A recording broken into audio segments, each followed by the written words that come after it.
Peaches. I'm Sal. I'm Ben. And I'm Tiffany. Today I thought we'd talk about Green Arrow, the Longbow Hunters by Mike Grell. He wrote it and drew/painted it. This is a story from post-Crisis, but it's kind of this weird point where, alright, let's deal with Green Arrow and make him kind of modern, because he's basically just a Robin Hood ripoff of Batman. So let's try and make him something else. Things that happen to Ollie would happen in other people's books. Oh. So they gave Grell this 3-issue mini in which we modernize Green Arrow, and it did so well and was so successful that they were like, do you want to do like a Green Arrow series? And so Grell took the Arrow character from this story and just kept going with it. Oh. For a while. And it kind of gave people the idea of Green Arrow that we kind of have today. Okay. It's funny how cyclical comics are, where, you know, we're like, these ideas that make the character iconic and interesting Keep getting repeated. are old and hokey, so let's make him cool and edgy. And then they were like, oh, he's too cool and edgy, let's bring him back to his roots. You know, that kind of thing. With this, you know, Green Arrow was a Robin Hood-esque character who, like, robbed from the rich and gave to the poor. But he is rich. Yes. Why did he just steal from himself? Well, because, you know, then he wouldn't have any money. Well, because then how would he get his arrows? Yeah, and those are trick arrows that are very specialized. Net arrows, boxing glove arrows, those types of things. You could ask Batman. Yeah, but then he would be too associated with Batman. Plus, like, how cliche. The only two non-superpowered members of the Justice League hanging out. Right. Plus, I mean, it's not like he's part of the Justice League. Right. He is a member of the Justice League. He is. Really? Yeah. Yeah, he's great. Sometimes. He doesn't want to be. Other times he'll Sometimes. quit. Like, he'll get pissed and leave. Because he's like, these jackbooted so-and-sos think they're above the world. They don't know what it's like. Yeah, but they've got one thing that he really likes. Yeah. And her name's Black Canary. She's in this too. Because Is she? everything that you kind of like about Green Arrow's in this book a little bit. Has he ever stolen from Bruce Wayne? I've never seen him steal from Bruce Wayne. Like, if he didn't know? Right? There's a The Batman animated episode in which Green Arrow hits Wayne Enterprises. I don't remember that. Yeah. Wow. It was a good episode. Well. Of a show that I didn't give half a chance. I was like, a new show about Batman that's not starring Kevin Conroy, that's not in the Justice Unlimited universe. No, I didn't know Goodbye, that. kick. Yeah. And then I would catch it way after it was canceled. I'm like, oh, it was pretty good. Damn. Too bad. Sorry, my bad. That was the same with like Young Justice. I was like, show about the kids, and it's not starring Kevin Conroy, not in the Justice League Unlimited universe. Boop, don't care. 10 years down the line, oh, it was pretty good. Sorry, didn't watch it. That's my bad. And it's all your fault. Yeah, because I'm the only one. My vote counts for like 100,000 views. That's cool. Green Arrow, the Longbow Hunters is just a weird. It is meant to be almost like an Elseworld story in that it is outside of continuity, but it's also inside continuity. Like, if it doesn't work, if it's sold like shit, they just be like, oh, it didn't happen. But it didn't. But it didn't. So now it did. And in so this, it's in continuity. Yeah, so it's in continuity. Okay.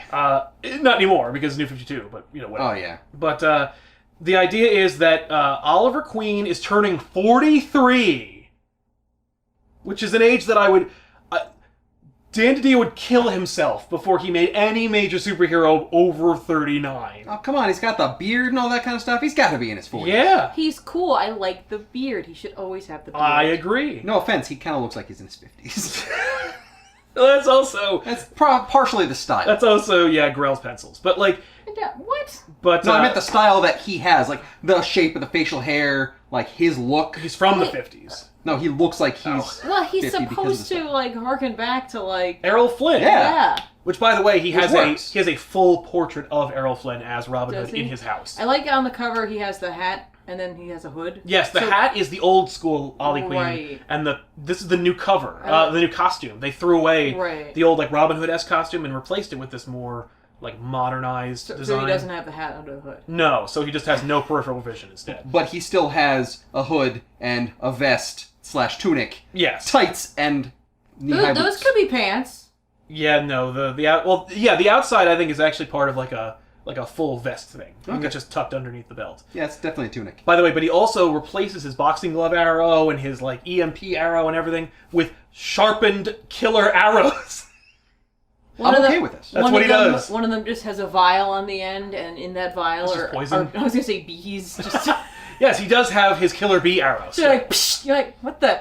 Oh God, it's bees! Naked lady. Yeah, by the way, no Comics Code Authority approval for this book. So they're going, they swear, there's nudity, there's sex. Yeah, but there's nudity where, like, you know, her hair covered her. Apparently There are a couple Highlanders- of moments of boobs. Okay, no, that's a dirk. Yeah, but it could be the quickening. Nobody said the Highlanders had to use, or the Immortals had to use swords. No, but it's way cooler if they do. Just saying. You're really, like, cutting yourself down if you use something short. Yeah, you know you got to get real close. You don't want to do that. Maybe I'm really Actually, quiet. maybe that's Dude, good. Yeah, because Because you're you always get you get within their in. You can't reach. defend against like that with a Yeah. broadsword. Right? Broadsword. Ollie is leaving behind Star City, where he's from, his Gotham City, Star City, and instead he's moving to Seattle. Great. It's funny because it's basically Ollie Queen taking all of his comic book stuff and throwing it away and replacing it with real shit. You know, like, no silly-ass comic book trick arrows, real deadly arrows. And no fake made-up city, Star City, real Seattle, Washington, where there's, like, legitimate crime and stuff. Mostly hobos, though. I'm gonna solve the homeless problem. Thunk, thunk, thunk. That's one solution. Just make sure that you put them in the compost instead of the recycling bin. So while Ollie is making his transition from Star City to Seattle, there are prostitutes being murdered by this guy. And the guy is just basically a serial killer, and as it turns out, the serial killer is a former tunnel rat during the Vietnam War. And he's got he's got some demons, and he's working through them by murdering prostitutes. I gotta tell you, I've never seen a prostitute in any form of media wear so much clothes. Right? That is a lot. Just trying to blend in. That's almost a Jubilee costume. Right? Or an April O'Neil costume. Yeah, right? Like, hang on, honey. Now that we're back at the hotel, I just gotta take off my 12 layers. I know, right? You're being charged, by the way. Hey, it's Seattle. This is West Coast. Yeah. You know, it gets chilly there. What Yeah, if it's raining? it's always raining. Right. You gotta wear layers. Yeah. She really bites it. You really gotta pick up one of the prostitutes that's wearing a windbreaker, because you know that she's prepared. Right. At that point, I think she's like the 18th person to be slaughtered by this guy. So he's Oh. like, he is a really prolific serial killer. And by the way, not the main plot. And is it all in Seattle? Yes. That's a lot of prostitutes. That's a lot in of Seattle. prostitutes. That's like all the prostitutes in Seattle. No, he slaughtered all his people. It's the mayor. He's trying to... He's just trying to clean up. He made promises. Right? So Ollie is just transitioning, and Ollie moves into his gorgeous, very, very expensive, like apartment. Castle. And and he shows it off, and she moves in. She doesn't move in with him, but she stays there with him, and they wind up having sex. And afterwards, and afterwards, he says, "Let's get married and have kids." What? I'm done being like a freewheeling bachelor. I'm 40. I'm gonna be 43 in another couple days. This is what I want. I want you. I love you. This is how it should go. This is part of my plan. Is like, you know, move to Seattle, buy a Totally, castle, yeah. get married, have kids. Yeah. It's a part of a 5-year plan. I'm sorry, it's not just a castle. It's a florist. And that sign says, Sherwood Florist. Oh, God damn it. I love that. Yeah. She by the way is like she tolerates his Robin Hood obsession, but she's like, but she chalks it up to being kind of like a man-child, which is another reason why he throws away his old Robin Hood-esque costume. Gotcha. Man-child, no. He has a boxing glove arrow. He doesn't have those anymore. Not He now. just has real arrows. Yeah, he's moving on. Yeah. He's putting away his childish things. Yes, replacing them with murdering weapons of destruction. So he basically like proposes to her, and she's like, "Nah." I see there's a vial of, I don't know, it's crack. drugs. Yeah, it's crack. Is that what he's proposing to her with? No, it's just that Dinah is working on a drug smuggling operation. Like, it's just separate.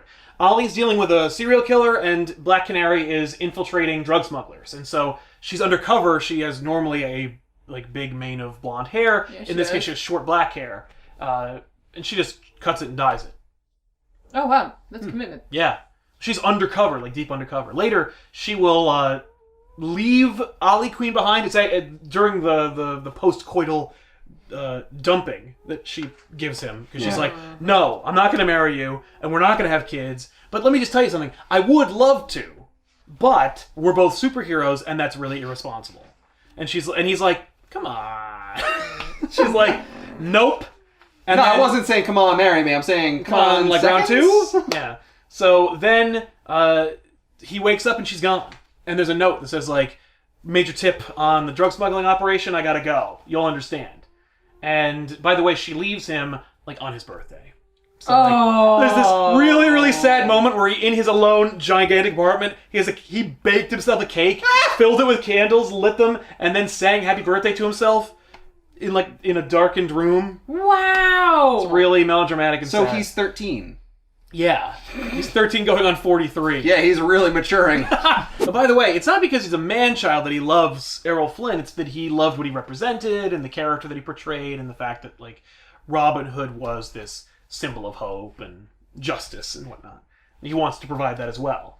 At one point, he actually winds up trying to like become Batman in as much as like make friends with a detective on the police force in Seattle. Okay. And he's like, get the fuck out of here! No, I can be useful, I swear! Yeah, and eventually, by the way, they do kind of have like a slightly more professional relationship, but he's still like, get the hell out of here, man! You're a jackass who shoots people with arrows.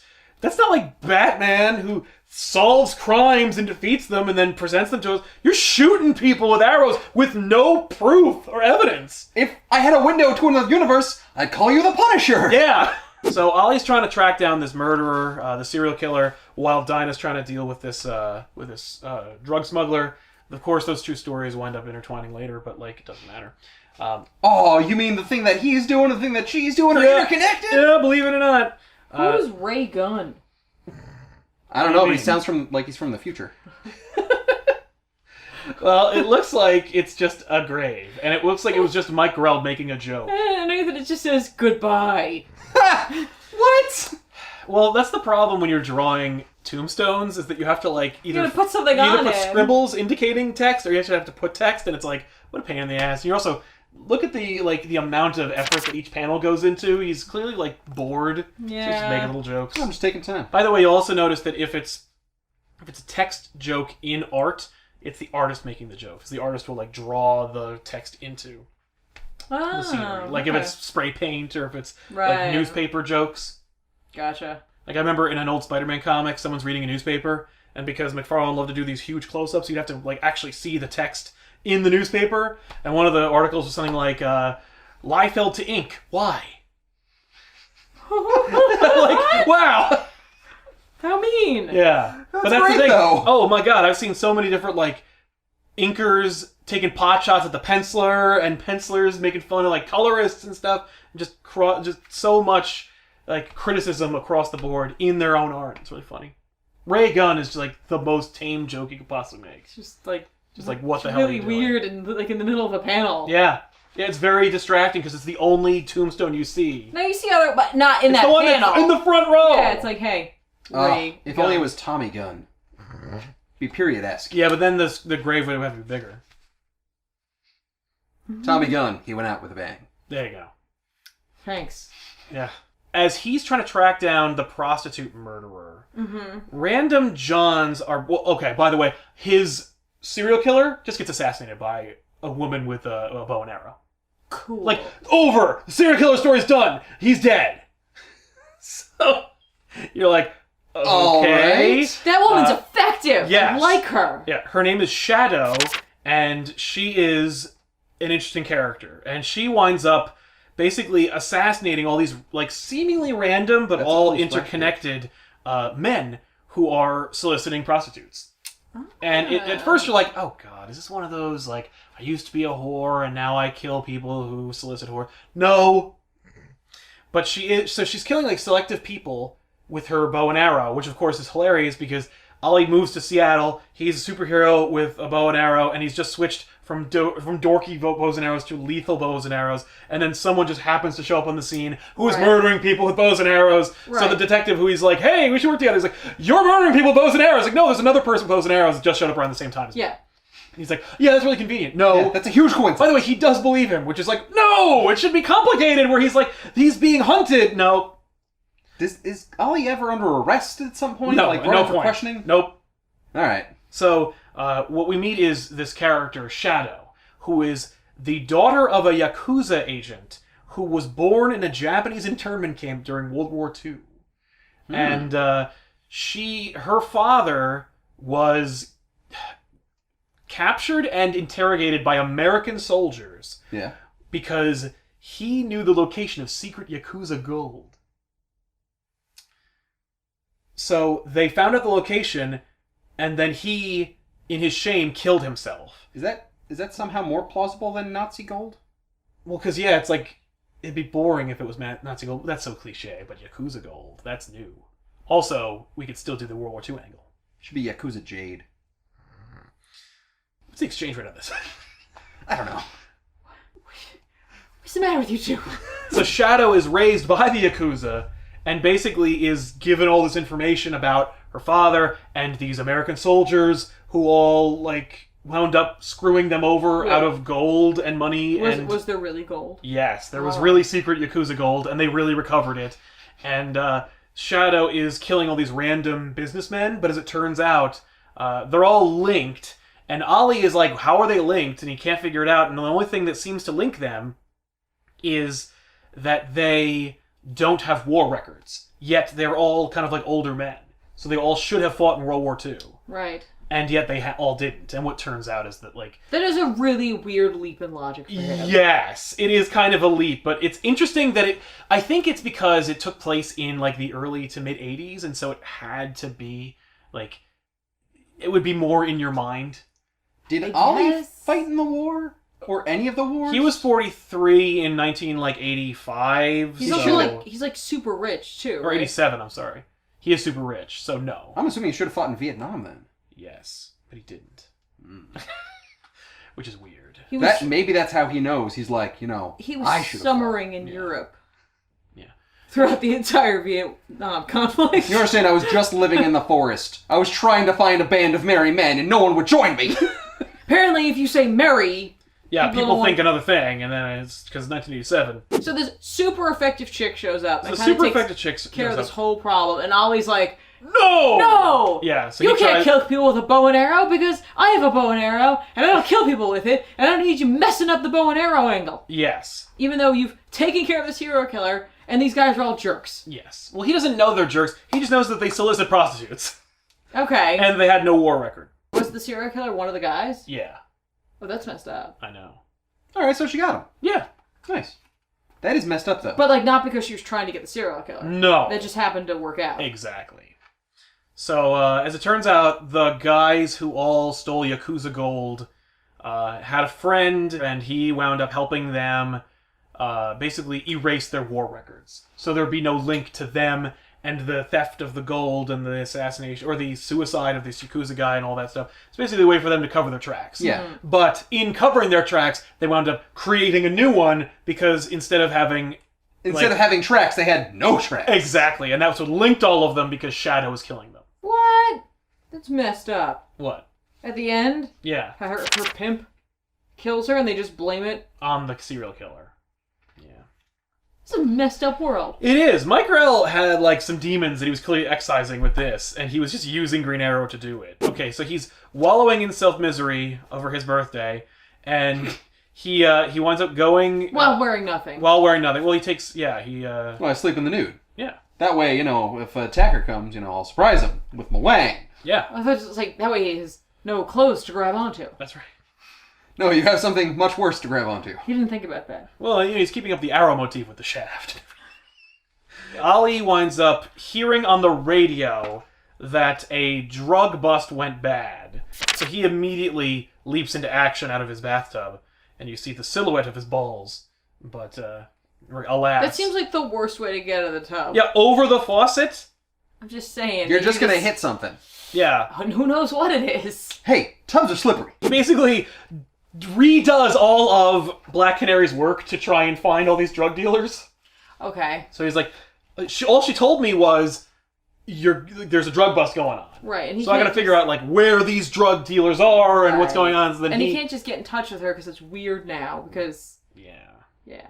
She, like, kind of broke up with him, but not right. really. Like, on the eve of his birthday. Yeah. And how that's kind of messed up. Mm-hmm. Yeah. I'm really glad he doesn't go undercover as Green Arrow. Oh, yeah. Because that would just be bizarre. No. But I love that he's dressed kind of like Sylvester Stallone in one of those 80s movies. Probably like Cobra. Yeah, he definitely looks like Cobra. Interesting point about the cocaine, by the way, because the crack leads to the cocaine, and the cocaine is the calling card of more higher up business types, and so Ollie figures out like, oh, the drug dealing is being done by people who have more pull and money than the people that Black Canary expected. Okay. Okay. So he winds up infiltrating the location of the drug dealers, and he like shoots people with arrows or knocks them off of high buildings. Right. And then when he gets there, he finds that like a couple of people that he had defeated and tied up were assassinated by bows and arrows. He's like, damn it! Yeah. And while he's there, he discovers like that Dinah is strung up and being tortured by this guy. Why doesn't she use her voice? Sometimes she has an actual like Black Canary voice, like Banshee. Yeah, that's the only. You know what it is? That's my only experience with her is when she has that. Yeah, and sometimes she's just a person. I mean, maybe this is like a rewrite of the world where, just like Batman Begins and all that kind of stuff, it has to be a real world. Right. No, it's in DC. It's just that they're like, oh, it's post-crisis, which means like it is.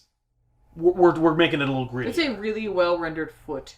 Ollie sees this guy like torturing and about to kill the love of his life. So then an arrow fires between this dude's like chest. Right through his sternum. Yeah. Sternum! And he fucking dies. And it's interesting because then Ollie springs into action. You're like, who shot the guy? Was it Shadow? Right. Was it Ollie? And it's heavily implied that Ollie's the one who killed that guy.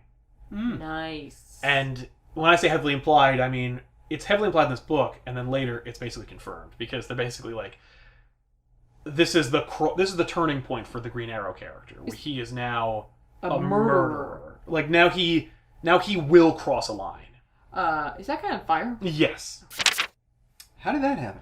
Like he shoots a thing. He shoots above him. I'll say that. Yes. It was. Oh, things up. Yeah, and those are each filled with fire. Yeah, well, maybe they're just filled with noxious chemicals that catch fire. No, I'm onto this. Just like in Legend of Zelda, you just get a thing of fire. Yeah, right. You just gotta, because you never know when you need it, and you don't want to start it. No, so you just keep it on shelves. Yeah, and then you keep them high up. And that's right. Yeah, can I get like 6 ounces of fire? You're like, yeah, hang on. Yeah, can you break a 20? No. Oh, all right. Well, I'll have to give you 12 ounces of fire then. Okay, fine. So anyway, that's most of my fire. Ollie winds up rescuing Dinah, and as he is escaping the warehouse, Shadow kills a couple other guys that are giving him chase. And Ollie's like, right on. Thank you. Nice. And as why is she there?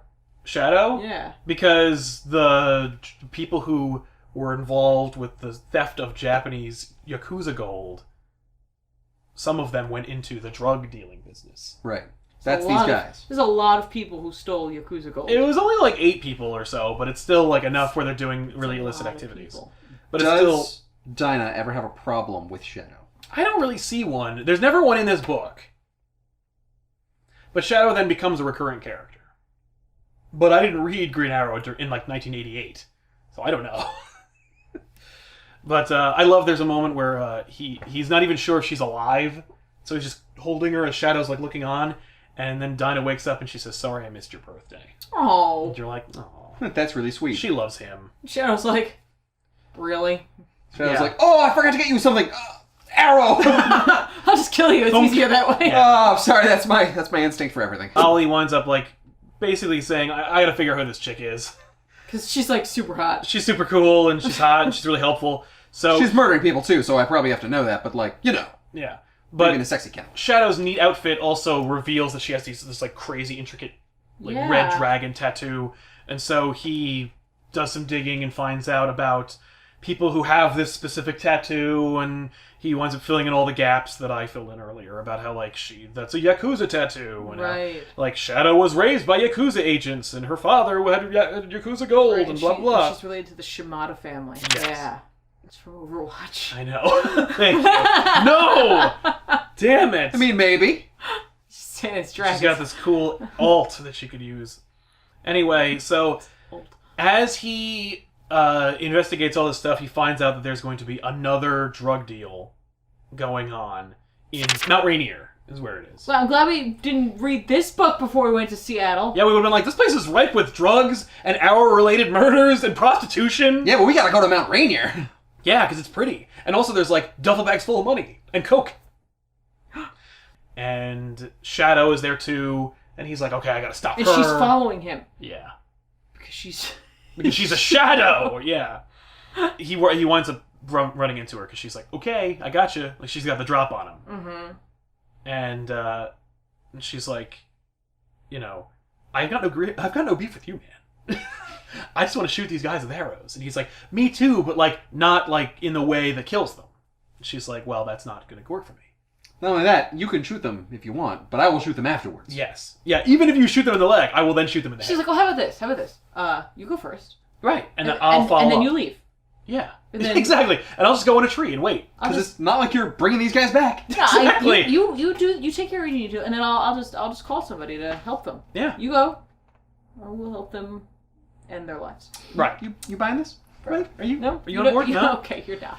So Well, twang. So then, like, basically, they have a standoff, like a Mexican standoff, where they're both like got their arrows going, and then a sniper's gonna kill Ollie, so then she kills the sniper, and Ollie's like, sweet, and then he goes and tries to take down the exchange. Ollie has a weird morality. He really does, where he's like, you can't kill people unless it directly benefits me in any way. Unless you're saving me. That is okay. Because then, you kill That is everybody. completely cool. You Yeah. kill them all. You can kill whoever you want. And Ollie, didn't you kill that guy that was gonna torture? Maybe. Urbana? Yeah. You don't know. Oh, he did.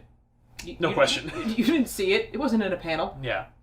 But it's funny because the last part of the book is just this drug/money exchange that goes bad. With Commissioner Gordon. No, this is just, he is a jackass. Like, he's the one who, like, he's the mastermind behind all of it. Behind all the drugs. Yeah, all the drugs, all the prostitution. Does Ollie and stuff. kill another sniper? He shoots him through the neck Or shoulder? or shoulder. I No, don't shoots him in know. the shoulder. So there's one guy who was behind the prostitution ring and the drug ring. Well, okay, so the guy who's like the guy who's running the drugs, like with crack and stuff, Yeah. is different. He just worked for the main guy. Okay. Okay. So it's not like And the prostitutes are just prostitutes. they're just They prostitutes. were just there. Yeah, as you saw, like they have their own enterprise. Right. And the guy who was killing the prostitutes was one of these men, but Yes. was not the leader of all this That's stuff. right. No. So, but anyway, we have this intricate like exchange handoff thing where the guy who runs there's a guy who like runs helicopter ferrying throughout the mountain, and there's like a few minute window where he doesn't have to report in. Where like there's like radio silence, and he uses that very very small window to help facilitate drug and money laundering, and so. He lands the helicopter and like, okay, quick, you got the money and it's in like fully laundered bills and there's no way that you could possibly trace it in any way, and you got the money and you got the stuff. Okay, because we got like 3 minutes, so we gotta go. Wait, then how did these other guys get here? The other guys had been like some of them had hiked and some of them had like taken the helicopter. Okay. Like one of the main guys, but not the main overseer. One of the dudes who actually like Ollie knows. He works for like the State Department, and he is stuck with the drugs and the money because Ollie and Shadow wind up taking them all down and crashing the helicopter or something. Yeah, the helicopter crashes. Some powerful arrows. Yeah, well, he shoots the dude. Oh, well, that'll do it. That would do Well, because it. they got guns in the helicopter. It's like one of those it's like one of those Batcopters. So, okay, I just want to circle back to this whole system. Mm-hmm. So this guy ferries people or does whatever. Right. You mean the helicopter pilot? Yeah. Yeah. But he also brings the drugs. Yeah. And he's working for someone? He's just hired. He's like a free agent. Okay. He runs the helicopter. He's the transporter. Yeah, it'd be like if Why? you owned a taxi service and you knew that there was going to be like one period in time where nobody knew where you were going to be, but it was only like 4 minutes. And so Okay. you facilitated it where like people hire your services to go to this one area and do this one Right. thing. No, I hear what you're saying. Mm-hmm. I mean, like, from what we understand about Seattle, it has a prostitution and a drug problem. Why do we have to go to the mountains to do this at all? Right, because clearly criminal enterprises can just walk freely in the streets Why? of Seattle. Other than to blow the helicopter up, why do we need the helicopter? Because Well, because the mountain is pretty. it's pretty. If I'm gonna do a drug deal, I want a scenic background. Yeah. Well, what if I want to test the product and I want a really like calming high? No. I don't think cocaine is really a calming No, but you're high. up there, you're doing cocaine, you're seeing some pretty trees. You know what you some should do is you wildlife. should do the cocaine and then go skiing. Yeah. Well, anyway, they go to Mount Rainier because it is they're in an area where that can only be achievable via helicopter. Why? Because then no one can track them. They know that there's no cops around that area. They know there's no way. The cops are ineffectual. Oh, they couldn't even catch a serial killer who killed 18 people. I know, that's true. And clearly it's not a place where they can't be tracked because Ollie and Shadow both went there. They're super people. They're people with bows and arrows. I wouldn't call them super. They have experience. All right, they're heavily trained people. Just like policemen. Doesn't matter. This is comic books, man. You pull one thread, the whole sweater comes apart. Okay. I'll take the helicopter and then you give me the drugs, and I'll take the money. They blow up the helicopter, and Shadow is like the fucking knight at the end of Last Crusade. She's like, she waves and dies. No, she's like, we did it. Goodbye. Like, these men have been fucked, and I'm leaving. So wait, is she not reclaiming the Yakuza gold? There is no more Yakuza gold. That was in 1945. That money has been exchanged into real money. She should have taken the drugs. She did. She should have taken the drugs. She did not. Or the money. And she didn't take that either. No. The government agent takes the money and the drugs, and he winds up climbing into a tree and then dumping all the drugs just into the snow. And Ollie's like, damn it.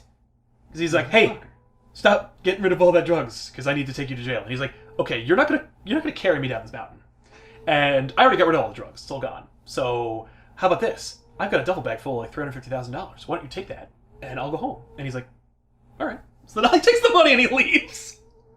What the hell, man? Because the fucking agent guy is like, you can't trace the money and the drugs to me, and this money is untraceable, and everybody who was a witness is gone except for the old guy who left, and he's got too much to lose, so he's not going to rat on you, so let's go. How about Ollie kneecaps him with an arrow? Right, and then leaves him on the mountain. And leaves him, and he's like, hey, guess what? I didn't kill you. A, I didn't kill you. B, you can't say that I shot you here, because why were you here? Exactly. What were you doing up here? Yeah. What? I'm not going to kill you. But What kind of scruples are these? None. This is crap. Well, it's complicated. It's intricate, man. Isn't he rich? Why does he need the money? Well, now he's more rich. Now you're thinking like a Chicago police department. Anyway, so then Ollie tracks down the old guy. The hell is this weird bone dog thing? It's just, it's forced perspective. Bone dog! He's got it for 3 minutes. Anyway, I don't know. We only see it for the one shot. It's right there. Oh, Jesus. Oh, it's like a sword thing? It's like a statue? I don't know. Weird. Who fucking cares? Anyway, the old man explains the rest of the story, and then Ollie is about the Yakuza gold? About the Yakuza gold, and how they, beat this man and tortured him, and, they took the money, and he's like, you can't... It's already gone. It's already all gone, and I leveraged it into a business, and I'm fine. Actually, if it's past the statute of limitations, you might not be able to do anything. Yeah, but he's also like, you can't stop me because, you're a guy in a mask. You can't testify against me. None of this is admissible. Plus, you're like a superhero, and you play by the rules. And he's like, oh, I don't play by the rules. And he leads him so that, the old man's by the window, and Ollie's across the desk from him, and then... Shadow shoots him in the back with an arrow, and Ollie's like, nice. This is weird. I don't see how this Green Arrow can submit his application to the Justice League? What are you talking about? He's getting justice left and right. He's the most effective member of the Justice League. They're like, how many people have you killed in the past year? He's like... Okay, if it's over one... Wait, personally wait. or assisted with? Yeah. Well, how many did I facilitate from the murder by somebody else? Technically, I didn't kill anybody except for one guy. Except for that one guy. But that was more saving. By the way, there's a moment when he's talking to the detective where he's like, all the shit was all these people died in a huge fire, and in one of the dudes we found an arrow, but unfortunately the fire destroyed any evidence of whose arrow it was, but I bet I could get some pretty serious people to figure it out, and if they did, whose arrow would it be? And Ollie's like, good question. I don't know. Don't talk to Batman. Yeah, don't send it to Batman. Who? Nothing. Nothing. What? You're in Seattle. You don't know this shit. Here, can you stand by this window for a second? It'd be hilarious. Yeah. Boonk. She's always there. Didn't She's kill my her. shadow. Yeah. That'd be fucking cool. they kept it going forever. Right? Like, just, there's always going to be this Japanese Yakuza chick who, like, murders people for Allie. Yeah, whenever he puts her in front of a window. Like, you never see her unless you need her. Like, he's trapped. Or he's, like, tied up, and he's like...